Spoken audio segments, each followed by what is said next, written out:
that conjunction, that relative pronoun, that as conjunction, that as relative pronoun. কখন that কি হয়? He gave me a gift that was nice. that যখন which এর পরিবর্তে ব্যবহার করা হবে, অর্থাৎ that যখন দ্বিতীয় সাবজেক্টের পরিবর্তে ব্যবহার করা হয় তখন that হচ্ছে রিলেটিভ প্রোনাউন। দেখো that এর পরে কোনো সাবজেক্ট নাই, that was nice, মানে thatটাই হলো দ্বিতীয় সাবজেক্ট।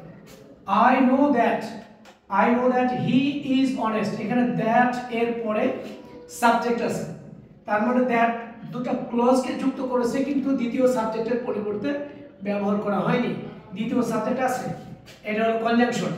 সহজ উপায়, দ্যাট এর পরে যদি ভার্ব থাকে, দ্যাটই যদি দ্বিতীয় সাবজেক্ট থাকে তাহলে সেটা রিলেটিভ প্রোনাউন, আর দ্যাট এর পরে যদি সাবজেক্ট থাকে, সাবজেক্ট, তাহলে এটা কনজাংশন।